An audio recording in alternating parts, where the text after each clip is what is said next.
एक क्षेत्र है जो बम बम कर रहा है, वो है संतों का क्षेत्र, धार्मिक क्षेत्र।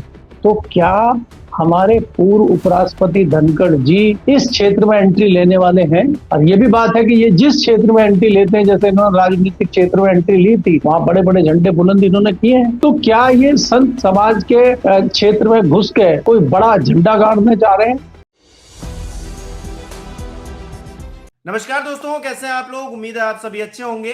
अचानक से ऐसा क्या हो गया है कि पूर्व उपराष्ट्रपति जगदीप धनखड़ की चर्चाएं तेज हो गई हैं। लगातार उनके वीडियो निकलकर सामने आ रहे हैं। कहीं पर वो बता रहे हैं कि दाढ़ी वालों से डर लगता है, तो कहीं पर माला कंठी पहने हुए हैं। और उत्तर प्रदेश की सियासत में जिस तरह से ब्रजेश पाठक ने मुसीबत खड़ी की हुई है, कहां जा रही है यूपी की गाड़ी, करेंगे बात। केपी मलिक जी बृहस्पतिवार हमारे साथ जुड़े हैं। सर, बहुत बहुत स्वागत है आपका। धन्यवाद हिमांशु जी, आपका और आपके दर्शकों का भी।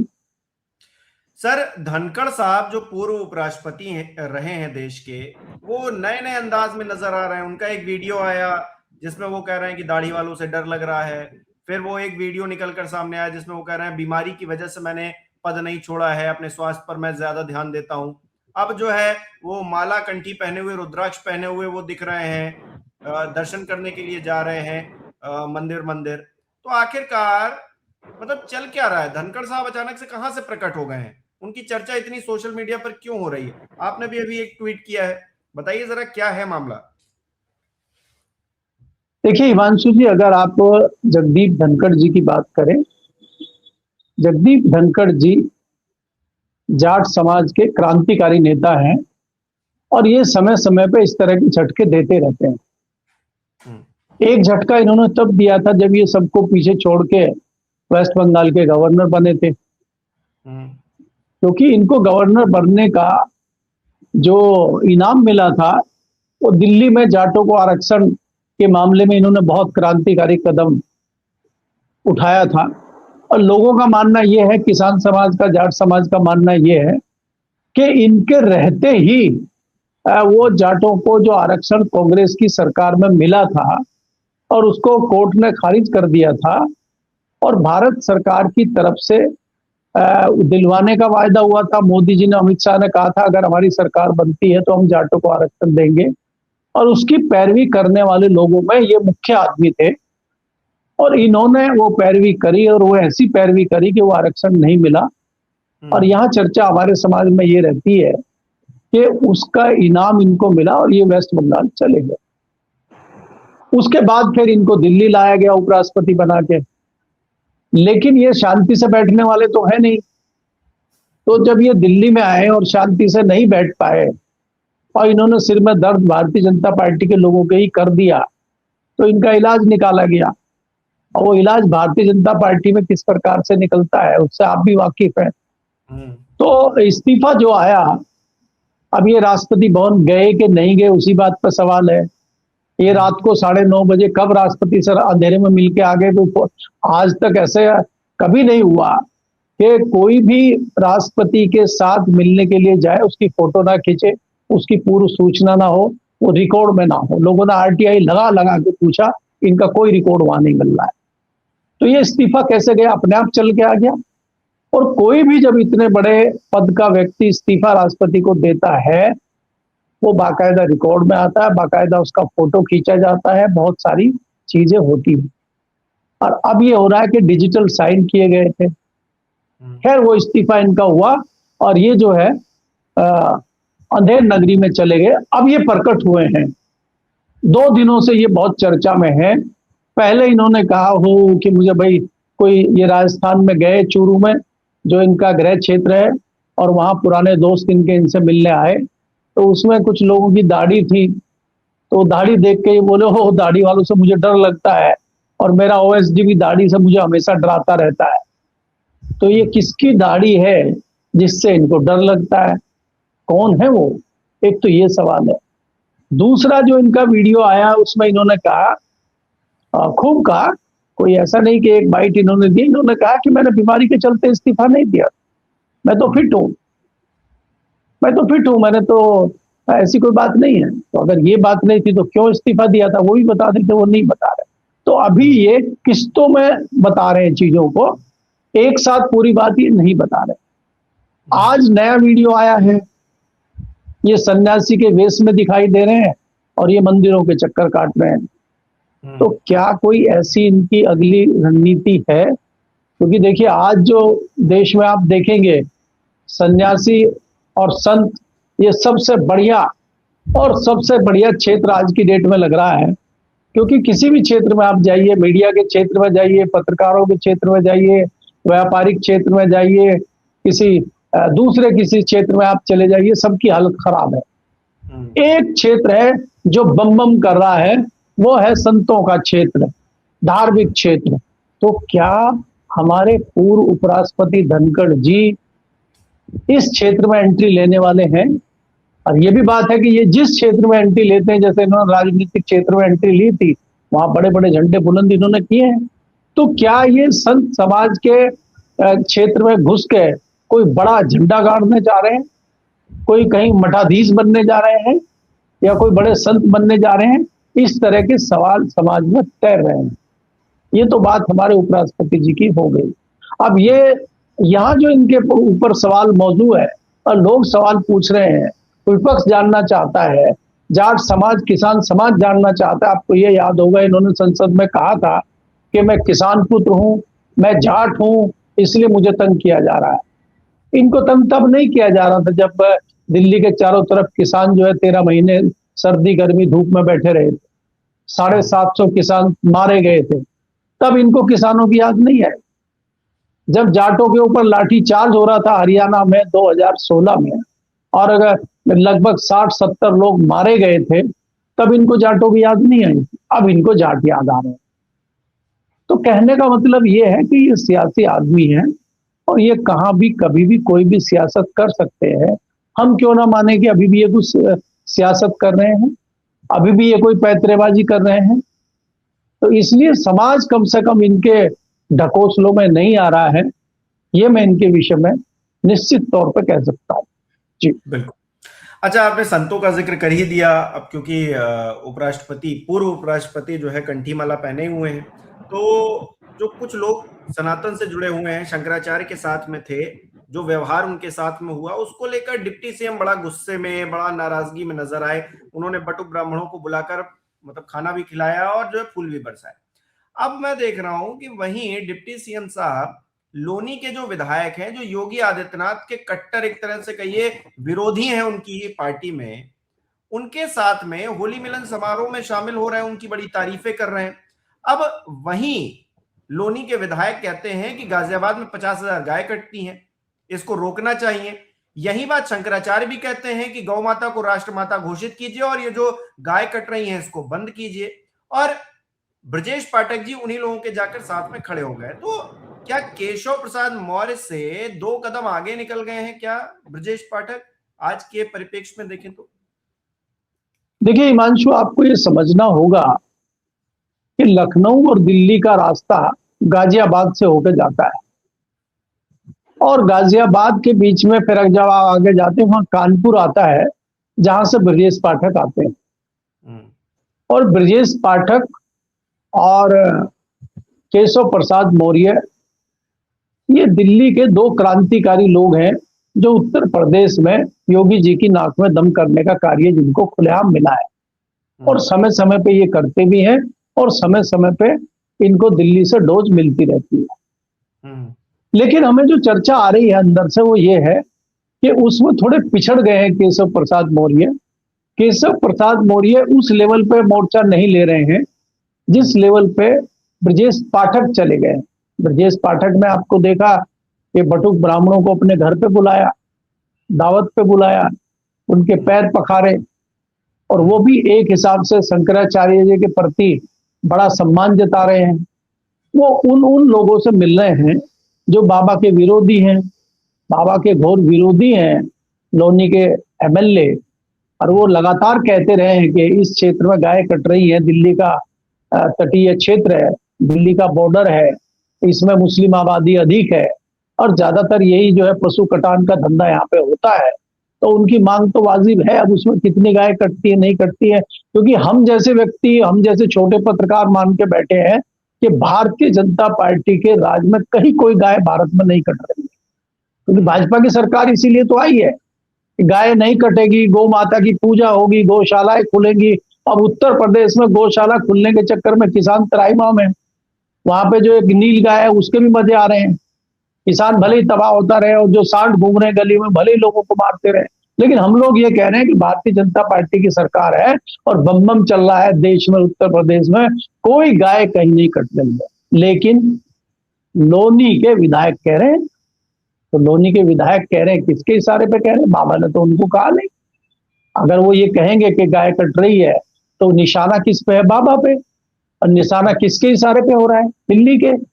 तो ये जो दिल्ली की लखनऊ की लड़ाई है, और इसमें जितने विरोधी उत्तर प्रदेश में है वो विधायक हैं, मंत्री हैं, तो उनका एक गठजोड़ किया जा रहा है, क्योंकि दिल्ली बाबा से नहीं निपट पा रही है।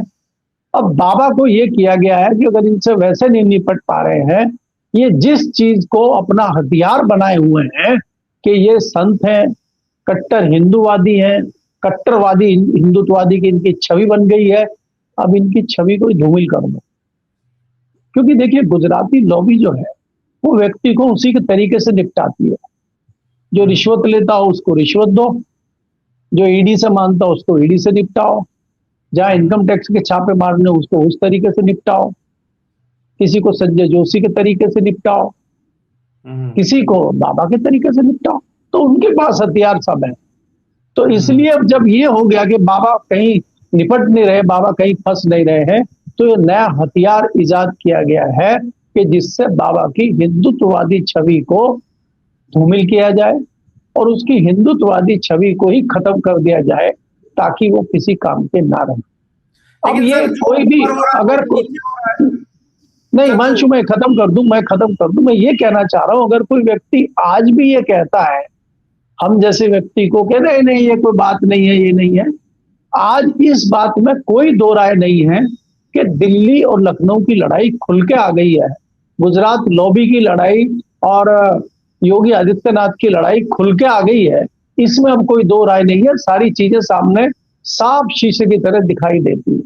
और उसी का नतीजा है कि संघ प्रमुख को गोरखपुर और लखनऊ के चक्कर काटने पड़े, क्योंकि आज भारतीय जनता पार्टी की सरकार चाहे वो उत्तर प्रदेश में हो और चाहे वो केंद्र में हो, कहीं ना कहीं मोदी जी जिस तरह से चारों तरफ से घिरे हुए हैं, उससे कहीं ना कहीं संघ भी चिंतित है।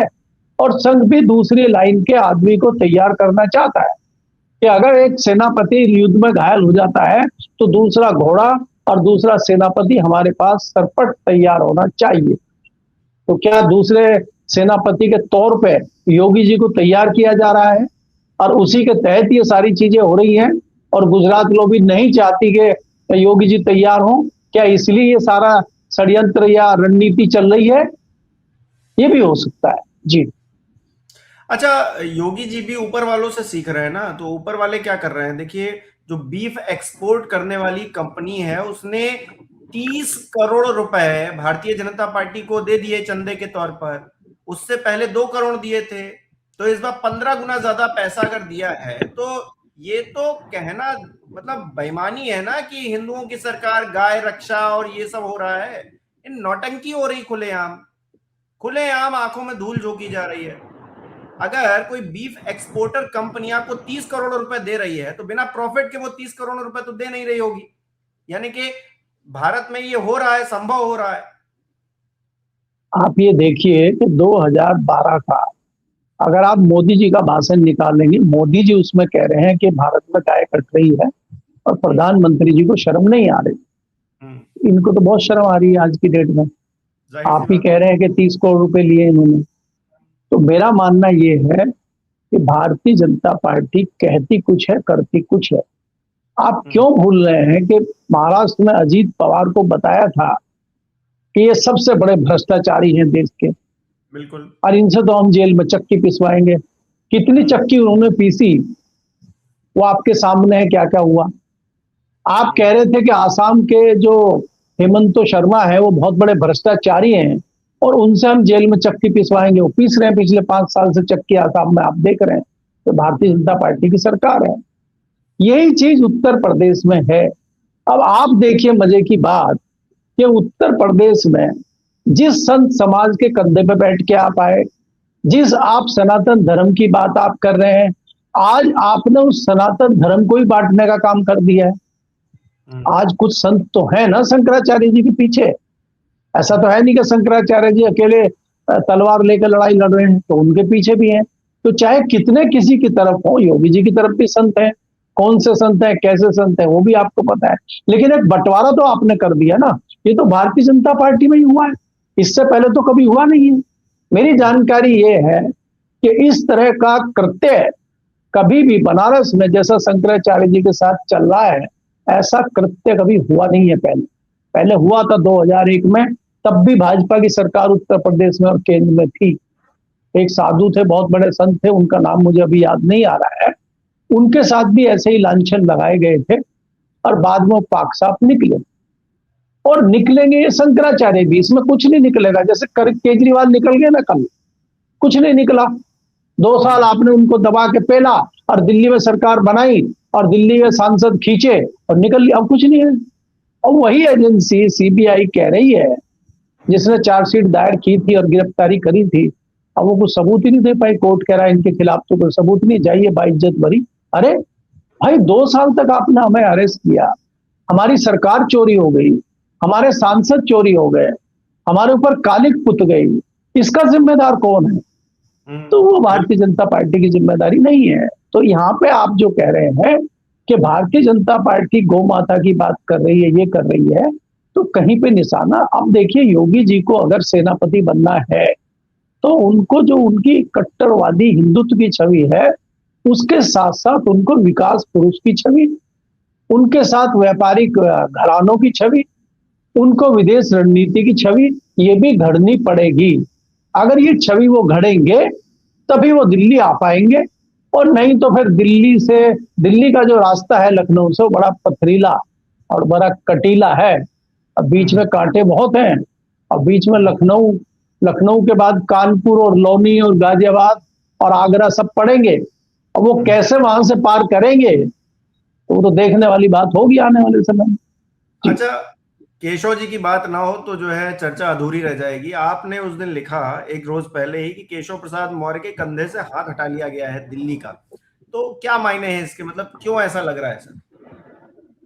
देखिए हिमांशु जी, अगर आप देखें जिस तरह की चर्चाएं यहाँ दिल्ली में चल रही हैं, हमें ये हुआ है कि भाई केशव मौर्य जी बहुत परेशान हैं। और केशव मौर्य जी, जैसे आपने देखा, विदेश यात्रा पे गए थे, उनकी विदेश यात्रा पे बीच में ही जब वो दूसरे देश जा रहे थे, उनको वीजा नहीं मिला, उनको परमिशन नहीं मिली और उनको वापस आना पड़ा। तो कहीं ना कहीं उसको माना जा रहा है कि वीजा दिलवाने का काम हमारी सरकार, हमारी एजेंसी करती है। और केंद्र की सरकार उनके साथ है, गुजरात लॉबी उनके साथ है, तो उनके साथ ऐसा कैसे हो सकता है? तो ये हमें शंका हुई। दूसरी चीज ये भी खबरें हैं उत्तर प्रदेश से आ रही है कि केशव मौर्य जी, जब से संघ प्रमुख केशव मौर्य जी से और योगी जी से मिलके आए हैं, उन्होंने दोनों के बीच की कोई तल्खी को कम करने की कोशिश की है। और केशव मौर्य जी को आभास कराया है कि अगर आप यूपी में आपको रहना है और यूपी में सर्वाइव करना है, तो बाबा के झंडे के नीचे आना पड़ेगा, बाबा से रिश्ते अच्छे करने पड़ेंगे। और अगर आप दिल्ली के चक्कर में रहेंगे तो दिल्ली तो हवा ही है। तो दिल्ली के भरोसे आप उत्तर प्रदेश में राजनीति नहीं कर पाएंगे। ये बात शायद केशव मौर्य के दिमाग में आ गई है, और शायद केशव मौर्य जी या तो पाला बदल चुके हैं या बदलने का कोशिश कर रहे हैं। इस तरह की चर्चाएं हैं, इसीलिए हमने भी अपना एक ट्वीट ठेल दिया है।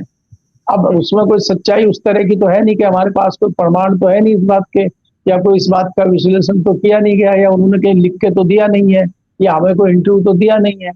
तो मीडिया में कई सारी चीजें हम लोग आकलन पे और उस पर चलाते हैं, उसी पे हमने चलाया कि इस तरह की संभावनाएं कहीं ना कहीं दिखाई देती हैं।